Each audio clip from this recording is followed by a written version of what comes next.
No matter where you are in your recovery, it can be easy to romanticize being ill again.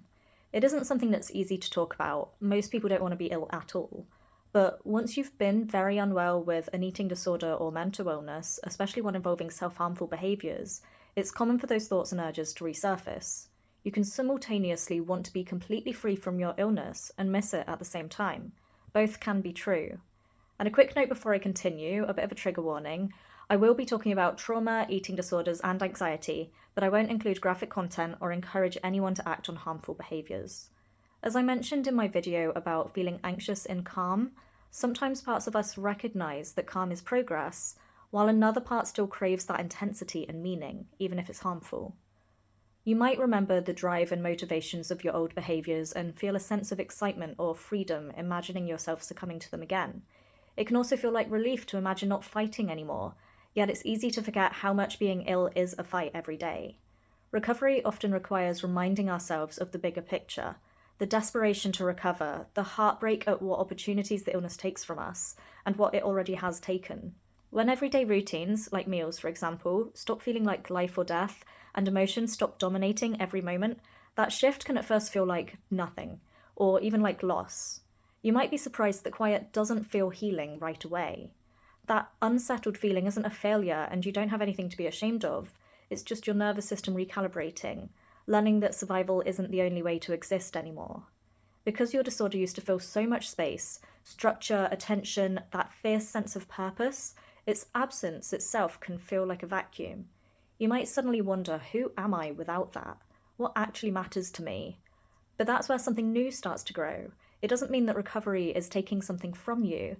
It means the voice that used to speak over everything, the one demanding urgency and intensity, is finally quieting enough for you to hear yourself.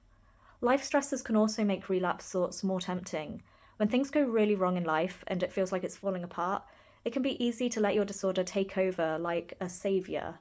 It can feel like a priority, giving you an escape from other things that hurt. Education may feel unimportant because you need to focus on surviving. Work may feel irrelevant because you're focused on staying alive. Relationships may feel secondary because all your time is consumed by the disorder. It feels like the ultimate escape, but it also leaves you with nothing. No progress on life stresses, no healing, no long-term foundation. When you could have worked through triggers, grieved, or moved forward in time, the illness instead prolongs that process, potentially for years.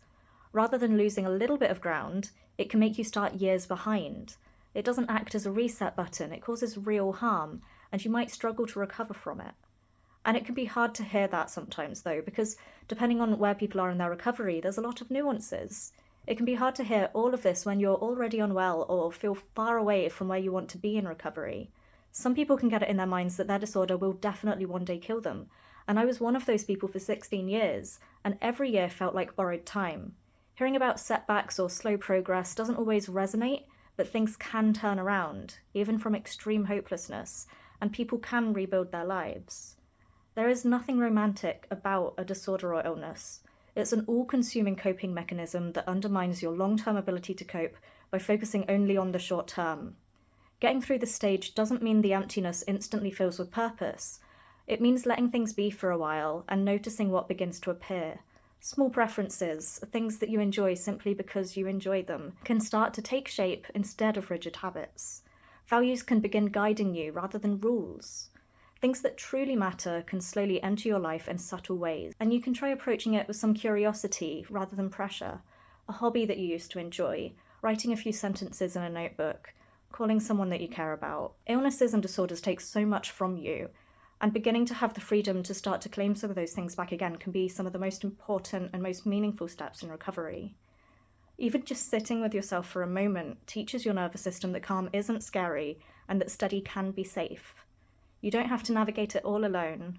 Talking to others, sharing discoveries, and connecting with people a few steps ahead can make a big difference. Calm doesn't mean nothing is happening. It's where the foundation for a more stable, authentic life is built. Thank you for watching the video.